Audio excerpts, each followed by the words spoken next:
오늘 이제 본문을 끝으로 이제 나병에 대한 말씀을 이제 끝을 맺게 됩니다. 13장, 14장 두 장에 걸쳐서 나병에 대해서 말씀하고 있는데 잠깐 정리하고 넘어가면 좋을 것 같습니다.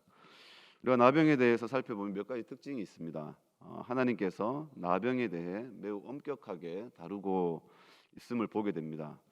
그래서 나병이 발생하게 되면 제사장은 이 나병이 시작부터 끝까지 꼭 살펴보도록 하셨습니다.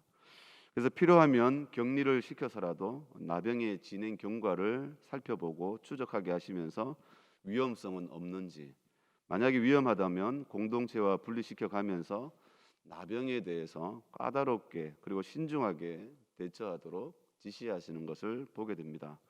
그만큼 나병의 위험성과 또 공동체에 끼칠 수 있는 파괴력이 크기 때문에 하나님은 두 장에 걸쳐서 말씀하시면서 엄격하게 그리고 철저하게 다루도록 알려주시고 있습니다. 또 한 가지 특징은 공동체 전체에 경각심을 가지도록 일깨워 주신다는 겁니다. 제사장이 나병으로 진단을 내리게 되면 나병 환자는 옷을 찢고 머리를 풀고 그리고 윗입술을 가리고 부정하다 외치면서 자신을 죄인처럼 부끄러운 자로 여기면서 모든 관계로부터 공동체로부터 스스로를 끊습니다. 격리시키면서 스스로에게 사형 선고를 내리는 그런 행동을 취하게 됩니다. 그러니까 그 모습을 지켜본 공동체는 자연스럽게 경각심을 가지게 될 것입니다. 100번 말하는 것보다 실제로 현장을 목격하면서 얻는 체감은 이 정결 규례가 중요하다는 것을 실제적으로 아마 몸으로 느낄 것입니다. 그만큼 나병이 주는 전염성이 크기 때문에 공동체 전체가 경각심을 가지도록 하나님께서 그렇게 인도하시는 것을 보게 됩니다. 또 마지막 한 가지는 하나님은 나병 환자에게 은혜의 방편을 또한 열어주셨다는 겁니다. 나병에 걸리면 이 공동체로부터 단절되기 때문에 나병 환자에게는 사형 선고와도 같은 의미가 있습니다. 그래서 죽음의 공포를 느끼게 되죠. 하지만 성경은 격리시키고 그리고 소외시키는 것으로 그냥 끝내지 않습니다. 나병 환자도 완치되어서 정결함을 받는 속죄 제사가 있음을 알려주고 있습니다. 그래서 회복에 대한 소망을 주고 계신다는 겁니다. 이것이 중요한 은혜고 또 하나님의 백성에게 있어서 소망이라는 거죠. 물론 나병에도 여러 종류가 있어서 그래서 경중의 차이에 따라서 완치되는 피부병도 있지만 하지만 어떤 병은 손쓸 수 없을 만큼 위험한 그런 피부병도 있습니다. 그런 죽음의 상황에 처한 자를 위해서 하나님은 무엇보다 간절히 하나님을 찾을 수 있는 그런 소망의 길을 열어주신다는 겁니다. 바로 히스기야 왕이 그런 대표적인 왕이라고 할 수 있죠. 히스기야가 병이 들어서 위중할 때 하나님은 이사야 선지자를 보내서 곧 죽게 될 것이다. 그러니까 가산을 정리하다라고 하시면서 사형 선고를 내리죠. 히스기야는 그 말을 듣고 벽을 향해 돌아앉아서 하나님을 향해서 통곡하면서 은혜 주시기를 간절히 기도했습니다. 하나님은 히스기야의 기도를 들어주셔서 어떻게 하시죠? 그의 생명을 15년을 더 연장시켜 주십니다. 히스기야는 절망적인 상황을 하나님을 간절히 찾음으로 축복의 기회로 전환시키는 것을 보게 됩니다. 히스기야는 15년을 연장받고 어떠한 마음이 들었을까요? 이전에 가졌던 하루하루의 일상적인 삶이 아니라 지나면 돌이킬 수 없다는 그런 마음이 있기 때문에 아무런 그 하루하루가 아마 자기에는 특별하게 소중한 날로 바뀌어졌을 것입니다. 그래서 남들은 하루하루가 아무런 의미 없는 그런 날이었겠지만 히스기야 왕에게는 이 15년은 어쩌면 짧은 기간이기 때문에 아마 이 시간을 황금같이 생각하고 하루하루를 귀하고 충실하게 살았을 것입니다. 그래서 그 짧은 인생을 헛되게 보내지 않으려고 아마 노력을 했을 것입니다. 그의 삶을 값진 인생으로 바꿀 수 있는 그 계기가 뭘까요? 하나님을 간절히 찾는 호소, 하나님을 간절히 바라보는 그의 기도가 있었기 때문이었습니다. 결국 위기와 절망이 하나님을 찾고 만나는 기회가 되었다는 것이죠. 이처럼 죽음의 늪에 빠진 나병 환자에게 마지막 희망, 마지막 그 소망이 누구겠습니까? 하나님이죠. 비록 진영 밖에 홀로 쫓겨나와서 홀로 있으면서 고독과 마주하게 되지만 그 자리가 하나님을 찾을 수 있는 마지막 자리라는 것입니다. 바로 골방의 자리죠. 오늘 찬송가에도 잠깐 나왔는데 마태복음 6장 6절에 보니까 너는 기도할 때에 네 골방에 들어가 문을 닫고 은밀한 중에 계신 내 아버지께 기도하라. 은밀한 중에 보시는 내 아버지께서 갚으시리라. 하나님은 은밀한 중에 계신 분으로 표현을 하고 있습니다. 그래서 은밀한 중에 보시면서 갚아주시는 분이다라고 얘기하고 있습니다.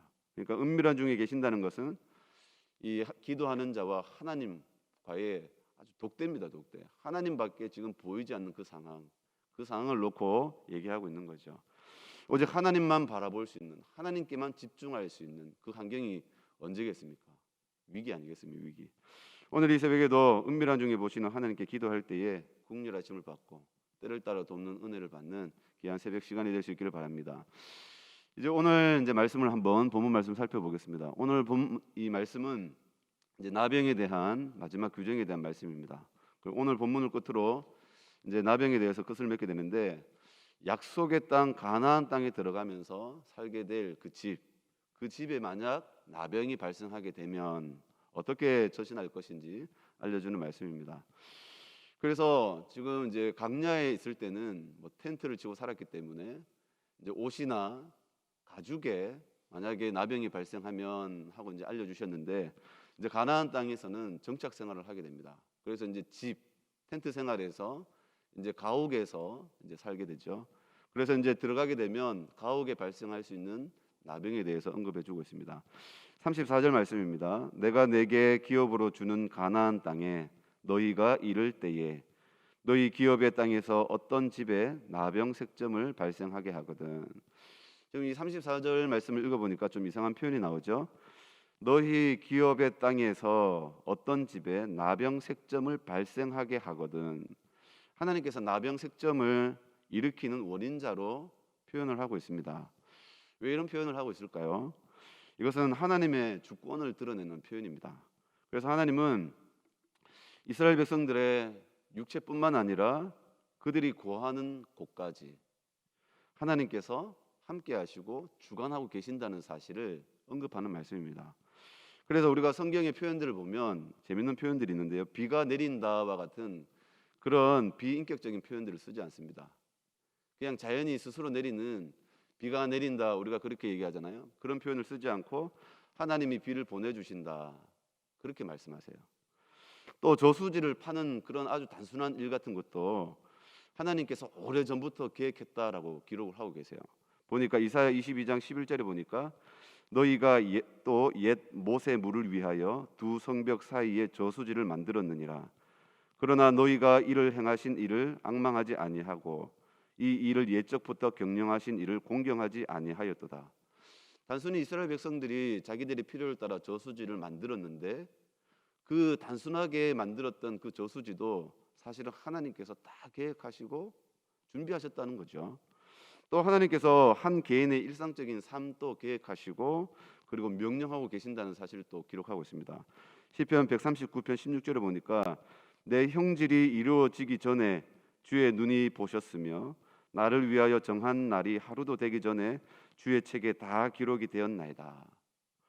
그러니까 내가 태어나기 전부터 나의 삶의 모든 부분들이 책에 기록되었다는 거죠.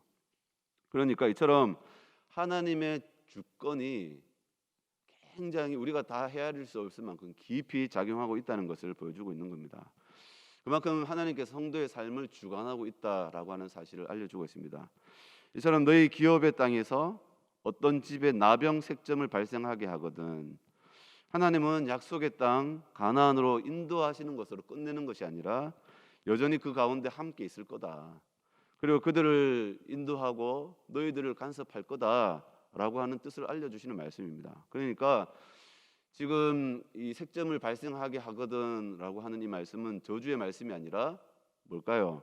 오히려 하나님이 함께하고 계신다라고 하는 사실을 알려주시는 말씀이기 때문에 저주의 말씀이 아니라 감사한 말씀이라는 겁니다. 이 부분을 이제 여러분 매일 성경 보고 계시죠? 큐티지 거기에 보면 이렇게 기록하고 있습니다. 백성만이 아니라 집과 땅도 거룩하길 원하십니다. 하나님이 거하시는 땅이기에 단순히 물리적인 공간이 아니라 언약적 공간이기 때문입니다. 백성이 말씀에 불순종하면 그 땅도 더러워지며 백성은 그 땅에서 쫓겨납니다. 하나님께서 오늘 우리에게 선물로 주셔서 더불어 함께 하나님의 축복을 선물로 받아 누리도록 주신 집이나 땅이 오직 나만을 위하는 공간이 될 때 주님은 가증히 여기실 것입니다. 내 집이나 땅의 참 주인은 하나님입니까? 하나님의 정결한 뜻대로 그 공간이 사용되고 있습니까? 이렇게 서술하고 있습니다. 가나안 땅은 하나님께서 이스라엘 백성들에게 주신 땅이지만 그렇다고 이스라엘 백성들이 마음대로 주인 행세하면서 하라고 주신 것은 아닙니다. 여전히 가나안 땅의 참된 주인은 하나님이라는 사실. 그래서 하나님 앞에서 바르게 살아야 된다는 사실을 알려주시는 말씀입니다. 그래서 하나님 앞에 하나님의 규례, 그 법도를 떠나서는 너희가 살 수 없다라고 하는 사실을 알려주시는 말씀입니다. 그러므로 규모 있는 삶을 살라라고 하신 말씀과 같습니다. 우리도 마찬가지죠. 하나님은 우리를 뭐라고 얘기하실까요? 우리를 뭐라고 보실까요? 하나님의 성전이라고 얘기하십니다. 성전. 그래서 고린도전서 3장 16절 17절 말씀을 보면 너희는 너희가 하나님의 성전인 것과 하나님의 성령이 너희 안에 계시는 것을 알지 못하느냐. 누구든지 하나님의 성전을 더럽히면 하나님이 그 사람을 멸하시리라. 하나님의 성전은 거룩하니 너희도 그러하니라. 하나님은 우리와 함께 하신다는 겁니다. 지금도. 그래서 우리에게 약속하신 구원을 성취하시기 위해 떠나지 아니하시고 우리의 구원을 이루시기까지 함께 하시는 분. 그래서 우리를 하나님의 성전 삼으시는 분. 우리는 하나님의 성전이라는 사실을 알려주고 있습니다. 다음을 보겠습니다. 가옥에 색점이 발생하면 제사장에게 보고를 이제 하게 되죠. 여기서 이제 색점은 곰팡이를 말합니다. 그래서 만일 곰팡이가 벽 표면에 스며들었다면 제사장은 7일 동안 그 집을 격리한 후에 만약에 퍼졌다면 돌을 빼내서 그래서 깨끗한 돌로 다시 채워놓고 흙을 바르게 했습니다. 그렇게 했는데도 만약에 색점이 재발하게 되면 이 악성 나병으로 판단하고 집을 어떻게 했을까요? 완전히 그냥 헐어버렸습니다. 그리고는 모든 죄를 성박 부정한 것으로 버리게 했습니다. 우리는 이 대목을 보면서 우리는 제3자이기 때문에 그죠?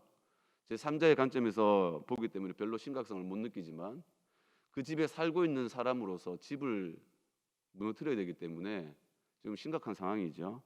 그런데 곰팡이균이 발생했고 근데 그것이 악성 나병으로 판정이 돼서 계속 재발하면 어쩔 수 없어요. 집을 그냥 없애버려야 됩니다. 이게 참 힘든 일이죠. 그런데 멸류성경을 보면 이렇게 얘기합니다. 오염의 근원을 제거해야 더 큰 오염을 막을 수 있습니다. 곰팡이균의 특징은 주변으로 빠르게 퍼지는 것입니다. 오염된 면적을 줄이는 최선의 방법은 오염된 모든 것을 정화하는 것입니다. 조금이라도 오염되었다면 가감히 제거해야 오염의 확산을 멈출 수 있습니다. 우리 자신이 거룩한 초소가 되지 못하게 막는 것은 무엇입니까? 가감하게 대체하고 제거하고 무너뜨려야 할 것은 무엇입니까? 라고 반문하고 있습니다. 오늘 새벽에 우리가 기도하면서 하나님 앞에서 우리가 가감하게 끊지 못하는 부분이 있다면 그것이 무엇인가? 우리가 그러한 부분들을 제거하고 가감해질 수 있는 그렇게 해야 더 큰 뭐라 그럴까요?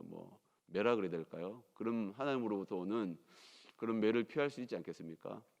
그래서 우리가 신앙생활을 하면서 늘 하나님 앞에서 때로는 우리가 막히는 부분이 있다면 그것에 대해서 우리가 끊지 못하는 어떤 미련이 있다 할지라도 가감하게 끊을 때 하나님께서 뭐라고 얘기하시죠? 내가 너희와 함께 하고 있다. 더 큰 복으로 갚아주시고 더 큰 은혜로 주실 줄 믿습니다. 그렇게 우리가 승리할 수 있는 우리 모두가 될 수 있기를 주님의 이름으로 축원을 드립니다. 기도하시겠습니다. 이와 같이 성령도 우리의 연약함을 도우시나니 우리는 마땅히 기도할 바를 알지 못하나 오직 성령이 말할 수 없는 탄식으로 우리를 위하여 친히 간구하시느니라. 마음을 살피시는 이가 성령의 생각을 아시나니 이는 성령이 하나님의 뜻대로 성도를 위하여 간구하심이니라. 우리가 알거니와 하나님을 사랑하는 자 곧 그 뜻대로 부르심을 입은 자들에게는 모든 것이 합력하여 선을 이룬다고 하신 말씀에 감사를 드립니다. 우리 연약함을 아시고 또한 우리가 하나님 앞에 마땅히 구할 바를 알지 못하는 그때에도 우리를 위하여 말할 수 없는 탄식으로 간구하시며 도우시는 성령님을 말씀을 통하여 살펴보게 하심을 감사합니다. 또한 성령께서 하나님의 뜻대로 각 성도를 위하여 구하신다고 하셨사오니 주님, 우리의 삶을 통하여서 하나님의 뜻이 이루어지기를 원합니다. 우리의 연약한 손과 발에 힘을 넣어 주시고 또한 우리 마음속에 우리 심령 가운데 지혜를 더하여 주셔서 우리에게 주어진 삶 가운데에서 늘 하나님의 뜻을 분별하고 하나님과 동행하는 삶을 살아갈 수 있도록 은혜를 더하여 주옵소서. 이 새벽에도 하나님 앞에 기도합니다. 성령께서 말씀과 같이 우리와 함께하여 주시고 우리를 도우시고 함께하여 주셔서 성령의 도우심 가운데 성령의 충만함 가운데에서 이 새벽에도 하나님 앞에 부르짖어 기도할 때에 응답하여 주옵소서. 감사드려오며 거룩하신 예수님의 이름으로 기도드려옵나이다. 아멘.